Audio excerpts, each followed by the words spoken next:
Welcome to Permission to Be Human, the podcast. I'm your host, Mel Findlater, mother, coach, and curator of Permission to Be Human, the company and community. If you're a mom, know a mom, or want to be a mom, and you crave getting out in the world to make a difference, then you're in the right place. This is a space for moms like you to connect with yourself, your purpose, and your big, audacious dreams. Because when you feel your best, you can better you, your family, and the wider world. Let's do this.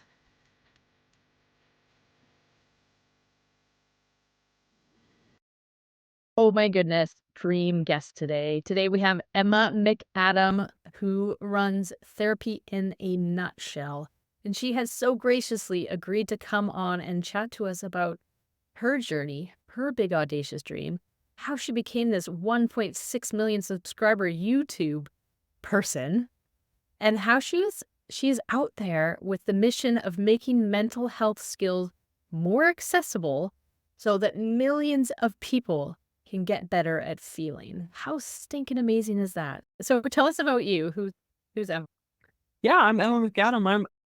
A lot of people know me from my online stuff, so I'll start with my business. But I'm a licensed marriage and family therapist. I make mental health content more accessible through YouTube videos.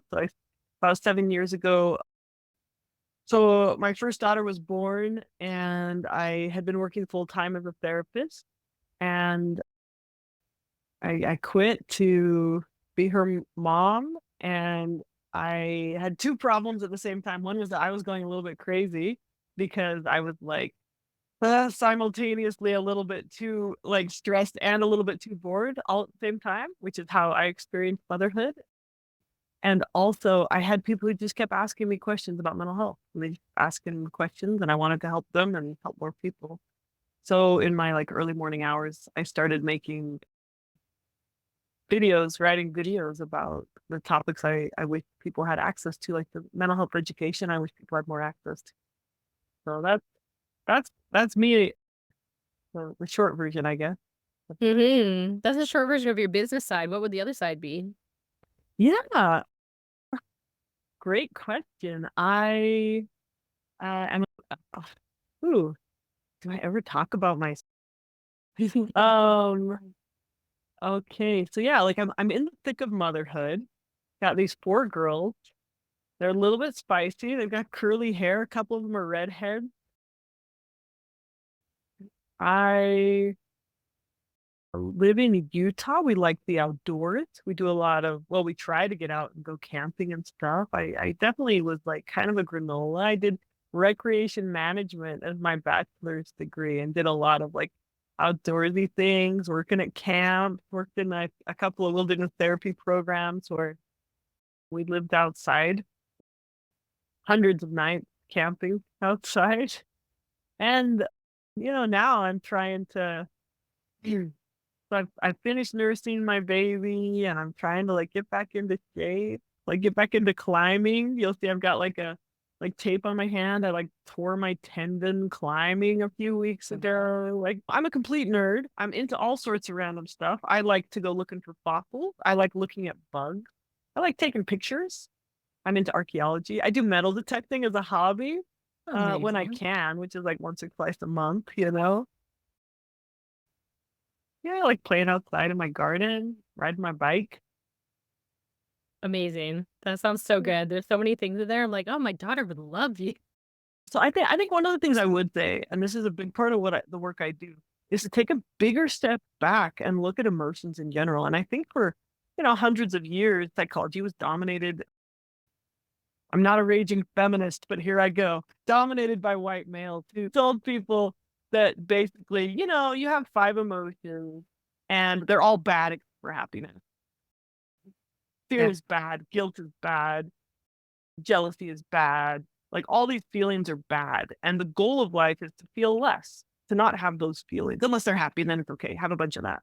And I think in a way, women who tend to be more sensitive or more emotional have been told forever that like, oh, having feelings is bad and it's a sign of weakness. And I do not agree with this. Like emotions, including the ones that are uncomfortable, serve functions. And we, especially as women, but there's also very sensitive men, and in tune men and emotional men who have skills at this. I'm not saying women are the only ones who can do this, but women tend to be more emotionally in tune than men do.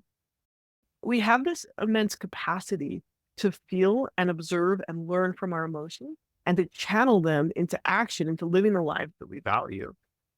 So every emotion serves a function. And even something like guilt, right? Guilt might seem like a negative emotion because it's uncomfortable, or fear might seem like a negative emotion because it's uncomfortable. But fear, like I want my kids to have a little bit of anxiety. I want them when they're going up to a busy road to feel a teeny twin that motivates them to take action and check, am I safe or am I not? And then to determine, oh, I am safe right now, I'll cross the street.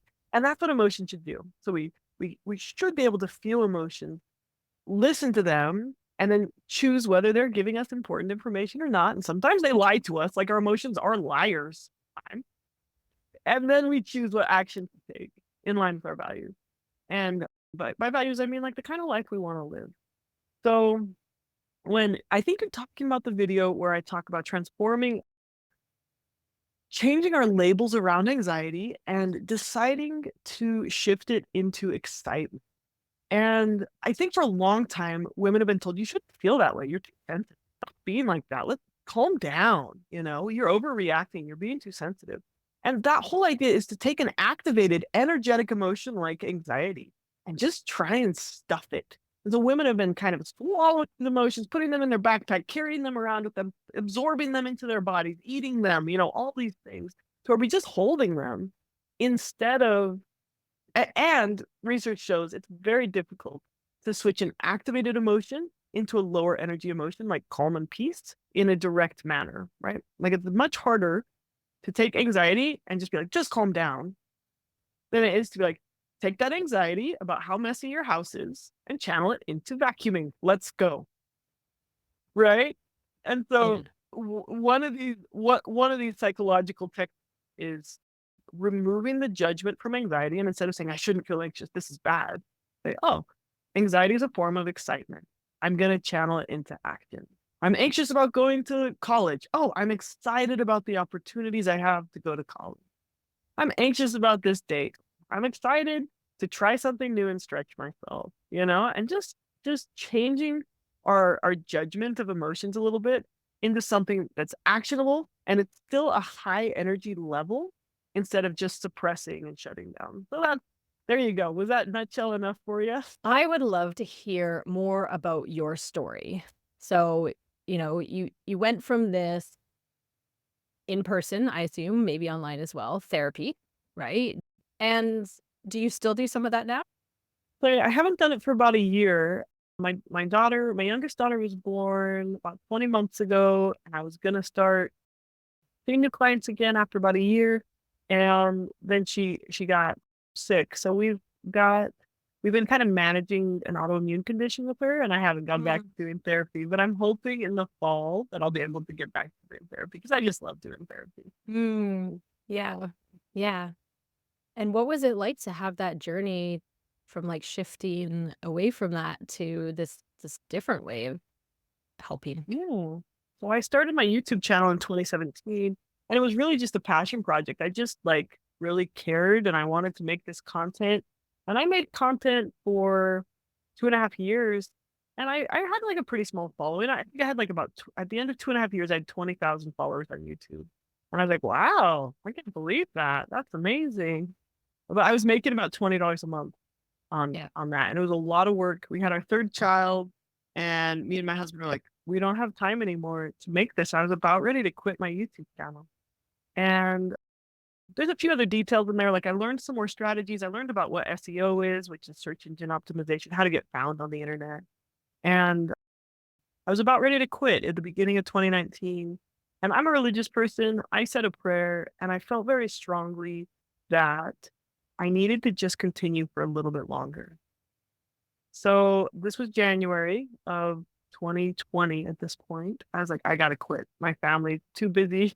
3 girls under 5. And I kept going, kept making content.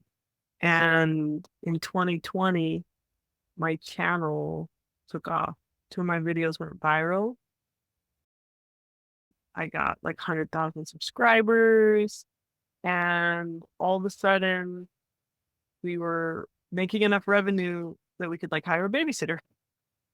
Yeah. You know, like to be able to work, because I couldn't just cram it with 3 kids. You no longer have like nap time. You no longer have like early morning or late night hours. Like you don't have any free time anymore with 3 young kids. And so the channel just continued to grow, and I consistently made content and continued to learn the strategy. And by 2021, my husband was able to quit his job and help work for the channel. And now we've got 5 employees. So I continue to work 15 hours a week. That's it. I work 3 hours every day, and then I spend the rest of the time in the home or with my kid. And I think it's a good balance for us. I'm curious, knowing what our audience is, we're a bunch of moms and you're in the thick of motherhood, right?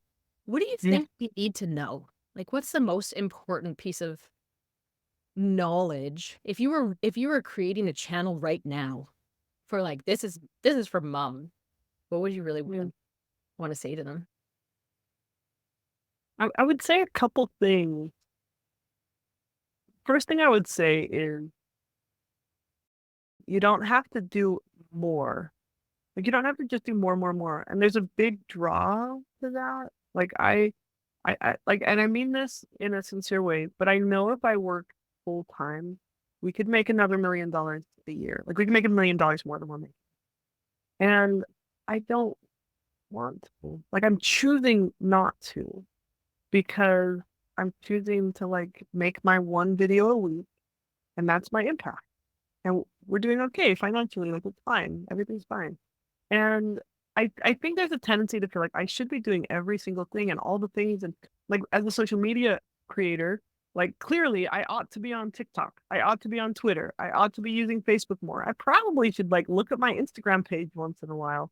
And I have decided to selectively just I'm not gonna work on those channels, and I'm just gonna focus on my YouTube channel. I'm gonna make my video a week every week as best I can, and just be consistent with that one thing. Even though I do want to change the world, and I want to start 4 channels. I want all those channels to be on all the social media platforms. It's like realistically, I have to just choose to make my small impact where I can.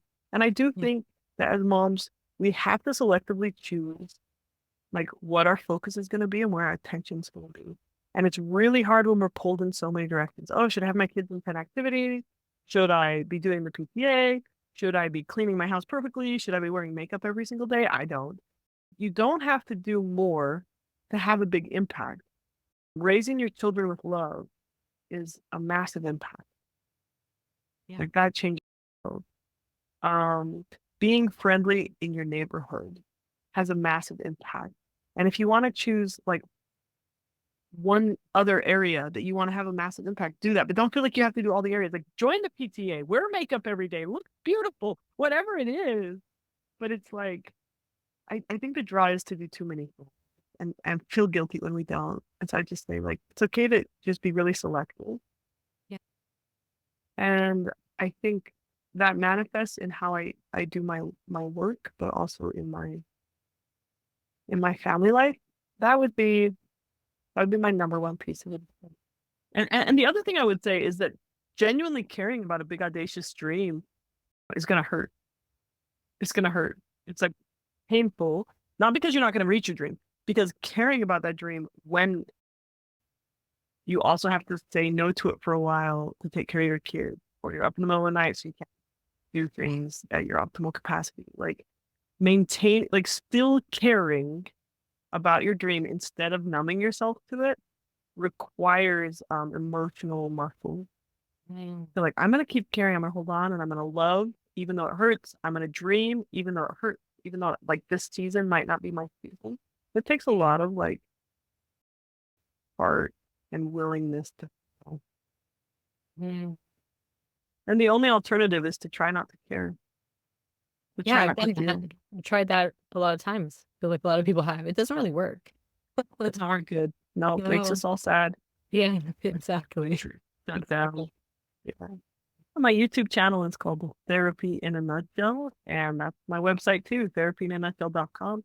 We have a free grounding skills course that teaches like how to regulate your nervous system. Check that out on our website. It's like an introduction. Brilliant. Excellent. Well, thank you. Thanks so much. That is it, folks. This has been Mel Findlater on Permission to Be Human, the podcast. If you liked today's episode, please, please, please like it, share it. Think of one person. Think of one person that you think would also like it and send it on over to them. Let's get this out there and more moms feeling like themselves, inspired, dreaming big, and out there being them. As always, remember that you have permission to dream big, permission to feel big, and permission to be you. You have complete and full permission to be human. For real, you do.